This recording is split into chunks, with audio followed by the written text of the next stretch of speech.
C'était ma première nuit à Alphaville. Mais il me semblait déjà qu'une longue suite de siècles l'avait précédé. Pourquoi les gens ont l'air tristes et sombres? Vous posez trop de questions, Monsieur Jones. Quelque chose ne tournait pas rond dans la capitale de cette galaxie.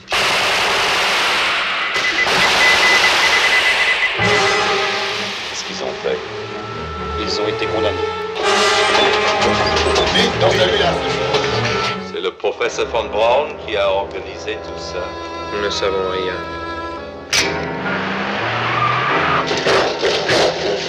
Vous menacez la sécurité d'Alphaville.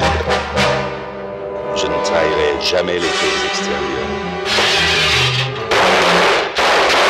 Dès que je suis avec vous, j'ai peur. Vous avez peur de quoi? Les hommes de votre espèce n'existeront bientôt plus. Vous allez devenir quelque chose de pire que la mort. Vous allez devenir une légende, monsieur Lemmy Caution.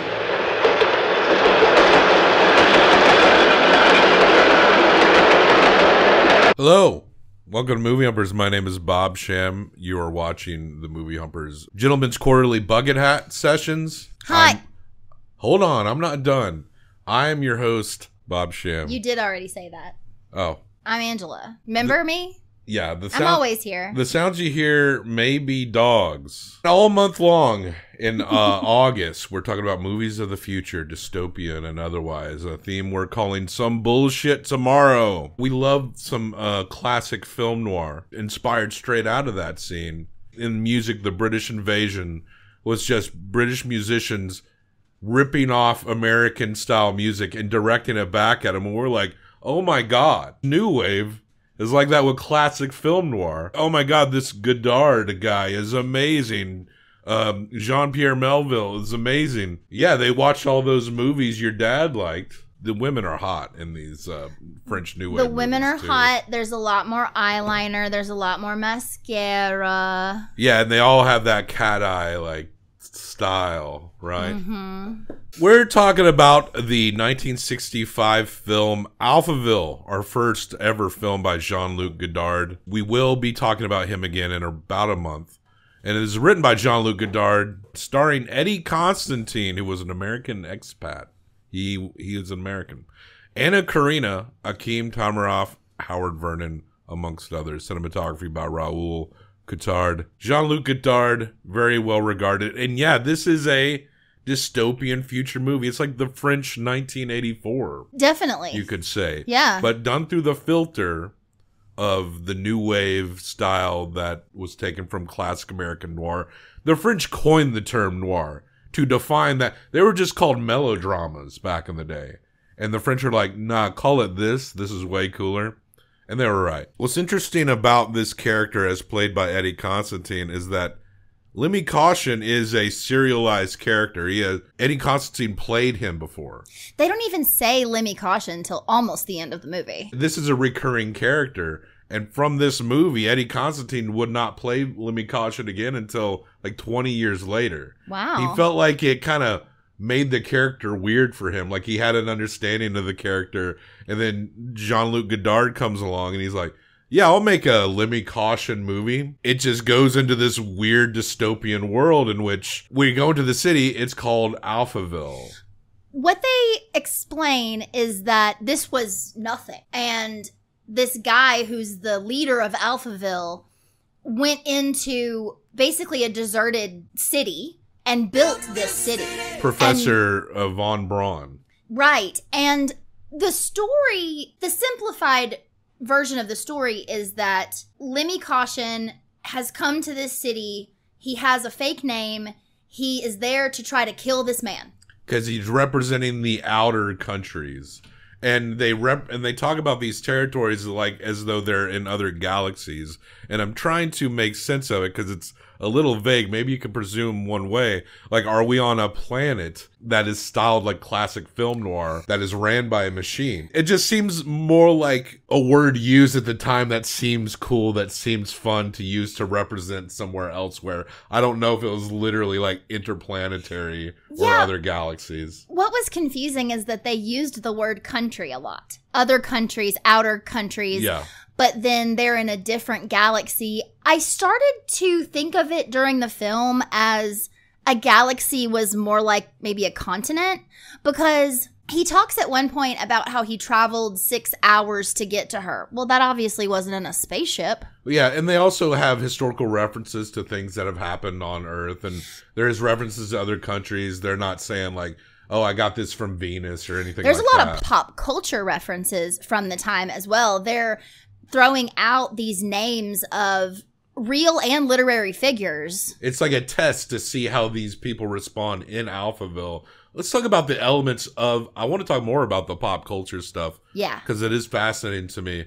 But let's talk about Alphaville and what it's like. Alphaville is a place where people go there and then they have to be tested by this machine. There is a machine that runs the whole city. If you pass your test, you get to become a citizen of Alphaville. But if you become a citizen of Alphaville, they erase your past and implant memories into your head. You don't remember life before Alphaville. You think you've been there your whole life. If you fail, you either get killed or you get put in this very brutalism type building. Sure. Right? I mean, it's just a straight... You go to the Brutalism building. You go to the Brutalism building and... Are you talking about the hotel that he goes to? Yeah, because that's the thing. Where Von Braun was. No, he's no, not. His friend is in that hotel, but the guy that runs the show is... No, he's in like a mansion or something. Yeah, I can't remember where Von Braun is. They have to go north or south, but it's just very... in the south, it's sunny. In the north, it's snowy. Just a very streamlined idea. Like something like the creation of the humanoids. The concepts are just kind of droned on, and they aren't like... They're a little psychological, they're a little philosophical, but they're not that deep. And this is like a better example of how you represent things without not an incredible amount of action. But there is some. There's hot chicks that with numbers on that'll all the women have numbers. Yeah. We don't see a number on a man, but all the women have numbers, and all the women seem to be programmed to please the men only. When we first meet Lemmy Caution, some guy's trying to come into his hotel room, and he's just trying to shoot at him. They said it was a test. It was a test. They test everyone who comes there. When he checked in at the hotel, they said to him, hey, you have to go to... I don't remember what it's called, like the Central Intelligence Building, their version of that, to be interviewed by the machine, basically. Right. You have to check in, you have to register, and then you're going to be tested. And like I said, if you're going to visit, that's one thing, but if you're trying to live there, if you don't fit into their ideology and buy into it and they can't brainwash you, they'll either kill you or they'll put you in sort of a transitional housing area where you can either get your shit together and become part of the community, or eventually they'll kill you. But he finds one of his friends is in one of those places. Everything is, well, the machine says it runs on logic. Il arrive que la réalité soit trop complexe pour la transmission orale. La légende la recrée sous une forme qui lui permet de courir le monde. The hotel Bibles are dictionaries, right? And not all words exist. And if a word is banned, no one uses it anymore, and they act as though they don't know what it means. And it disappears from the books somehow. They change the Bible all the time. They bring new ones in, is the understanding. It was confusing when we first saw him because, yes, that man shoots at him, but there's also a woman who takes him to his room. We meet another woman later who goes through all these same motions with him, saying, like, are you sleepy? You could take a nap. But she comes in his room and, like, takes her clothes off and gets in his bathtub. She's there, basically. A comfort girl. Yeah, she's a comfort girl. She's there to fuck him if he wants her to. Alphaville will give you comfort girls, at least. There were no women who seemed to have their own free will. The men might have. We didn't get to know as many men as women. Honestly, because he dealt more with these ladies.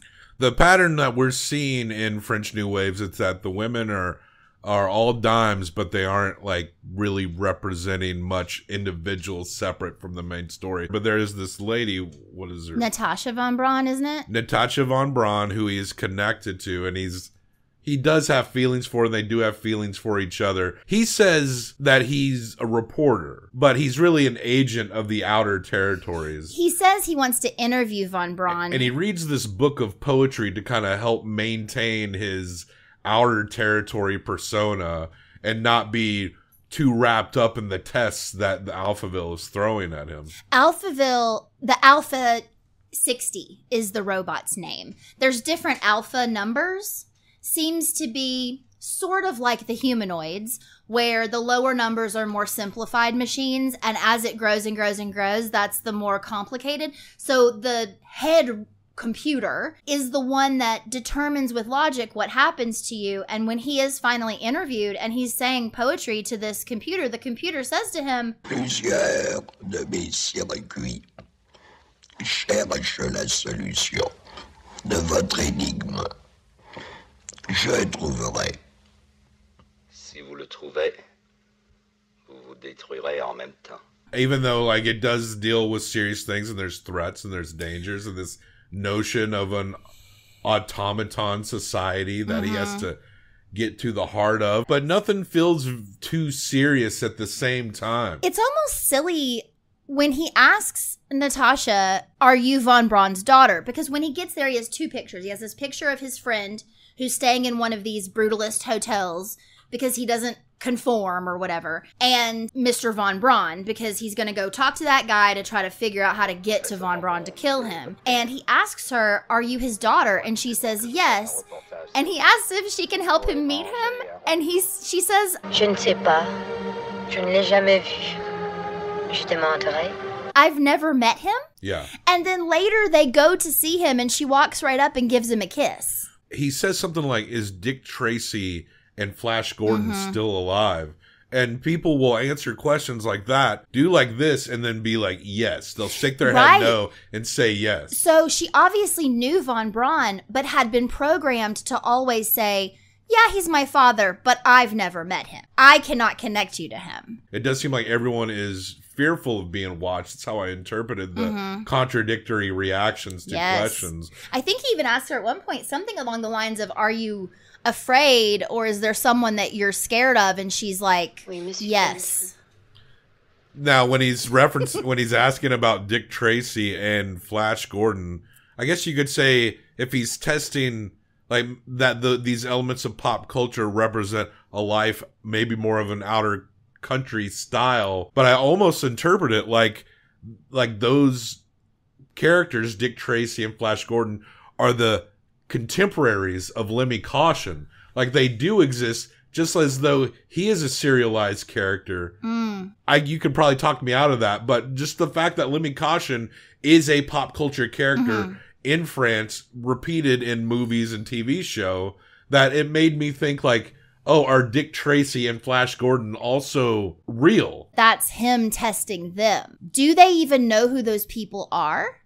If those, in this world, if those are fictional characters, and he says, is Dick Tracy still alive? And you say, oh yes, I heard he's in good health. You're fucking making shit up. Or would you go, well, Dick Tracy's a character. What if Dick Tracy and Flash Gordon were previous agents of the outer countries? Look, yeah, I'm stretching here. You just want Dick Tracy to be real. Yeah, I do. Flash Gordon is in outer space. Yeah, but he's from Earth, you know. That's true. I mean, did he come back ever? I don't know. I'm not up on my Flash Gordon. So Dick Tracy, a little bit more. I know more. That's true. When he goes to see his friend in this hotel, there is a woman there who is a comfort woman, and she is just ready to have sex with anybody who comes in. She's trying to give him like a shoulder rub and stuff, and he's waiting for his friend to get there. They go to talk, and I can't remember the specific question, but you pointed this out to me. He so could not control his answers that he had to forcibly shake his head to make himself answer the question truthfully to this guy. He is killed? Yeah, his friend gets killed in the hotel. Right. And right, because his friend is getting down with the lady and he's hiding. Natasha does take him to see von Braun when we see von Braun the first time. And they're executing people at like an Olympic-sized swimming pool. This is so fucked up. You get to say your last words, though. Yeah. They're out there proclaiming whatever belief it is that they have. Someone I think is talking about love. Yeah, love is too illogical. Mourning death is illogical. Oh, you cannot cry. Yeah, you Crying can't is cry. forbidden. Feelings are forbidden. So, yeah, people are getting shot after they say their last words off of diving boards And into then- this pool.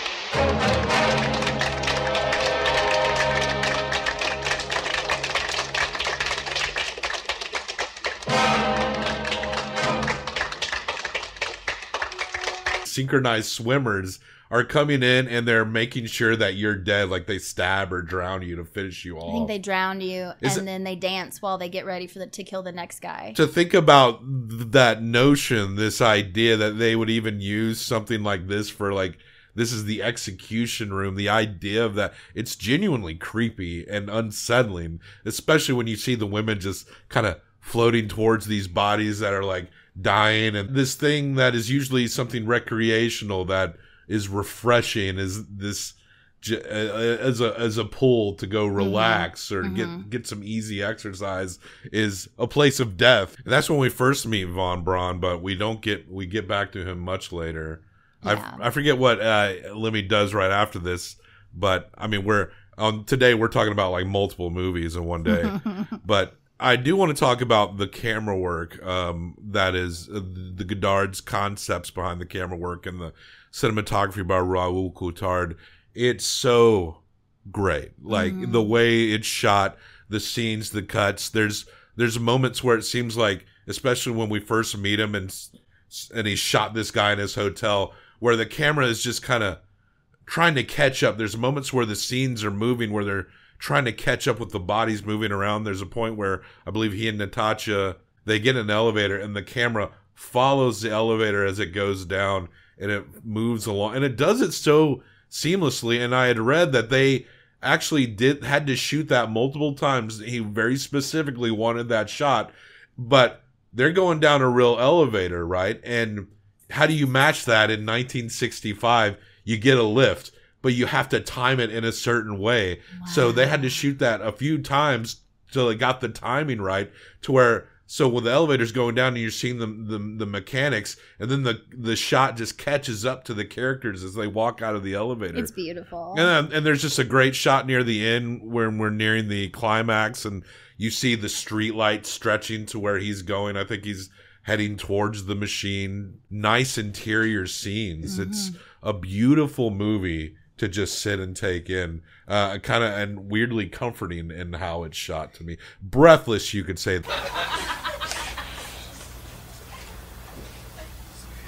Pun intended, because Godard's first big movie was Breathless. There is a part where Natasha is with him and these other agents come in and they say to her, story 57. There's a number. I don't know. But whatever that number is. And she starts reciting a story. And she gets to the punchline. And he bursts out laughing. And that's all they need to arrest him. And so then he's running and trying to get away from them, right?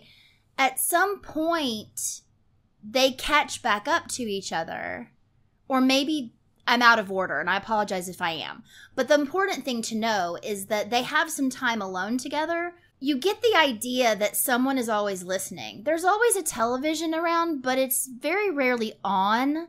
But that is what feels very 1984 about it, is that you get this idea that it's a two-way situation. That's why they say things that don't match their body language, because they do want to tell you something, but they know that people can hear them. She's explaining to him about the Bible, and he pulls it out, and he says, this is just a dictionary. And that's when he learns about words disappear. So love is not a word that exists. Everything is logic. Ends up, though, that they love each other. Yeah. She doesn't know how to express that, but she feels it. And with her assistance in some way, she does and confronts the machine. And he reads the poetry to it. Von Braun, what happens to Von Braun specifically? He dies, doesn't he? He kills Von Braun. Vous ne voulez pas, monsieur le professeur, toujours pas revoir les pays extérieurs? Au revoir, monsieur Caution. Ces gens-là serviront d'exemple terrible à tous ceux qui prennent le monde pour un théâtre. And when he fucks up the machine... He kills the machine. He kills the machine...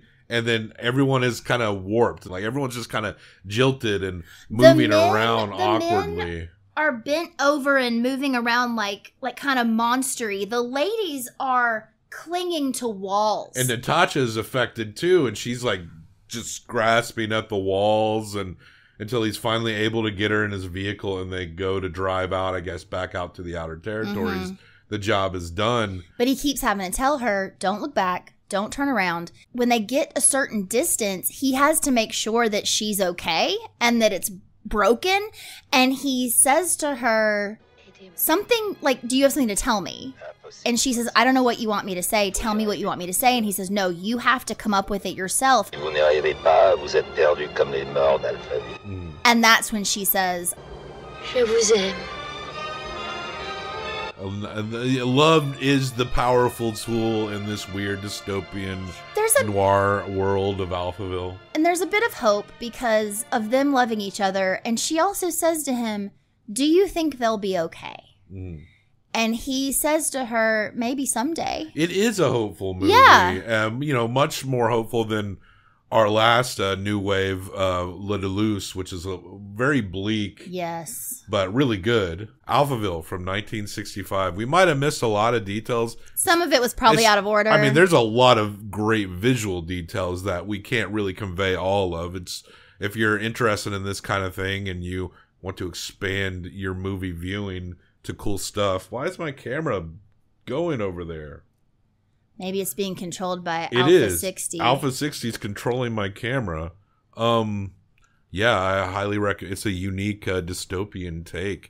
And Jean-Luc Godard, very influential himself. But we're going to give this 1 through 5 each combined for best out of 10. I would like to rewatch this one. Yeah, I would too. Before too long. I think a lot of these French New Wave movies merit that. If you fucking blank out for 10 seconds, you'll think you missed like everything in these movies. And classic noir tend to be full of details like that as well. But I'm going to give this movie a 4.25. I'm going to give it a 4.5. So it's an 8.75. Yeah. This man, Von Braun, is someone who used to live in the outer countries, and he was banished. And when he moved to this desolate area, he had this idea to create what he considers to be a utopian society based on logic, right? Everything's going to be perfect there because there is no feelings. You definitely get the feeling that Alphaville is the center of whatever. If it's Earth, it is the centerpiece of Earth. I mean, even the people from the outer countries call it the outer countries, right? Like, what is the outer countries if you live in the outer countries? That's true. But it's just such a... You at the very least, you get that Alphaville is just completely centered in this planet. It's kind of a mindfuck, though, when you think about he only started it a handful of years ago. That Von Braun's really good at what he does. At an 8.75, our first Jean-Luc Godard movie. Breathless is about a month away. We will talk about that movie. Alphaville from 1965 gets an 8.75. Rests above Cave of Forgotten Dreams by Werner Herzog. That is a old Documentaires rating that we transferred into our contemporary rating. We haven't formally explained that in an episode, but yeah, we did transfer some old Documentaires ratings that I felt were worthy. Not all of them. Not all of them, but many of them. And I can maybe do a few more too, but Alphaville is in good company with Werner Herzog's Cave of Forgotten Dreams at an 8.75. So check the show notes for links, other places to find us. We're staying dystopian all month long. Like, subscribe, leave a comment. Tell me what you think about Alphaville. Do Dick Tracy and Flash Gordon exist, or is it a part of his test to make his way through the world? I want it to be, I know it's probably the latter, but I want it to be the former. That said, See you tomorrow. Que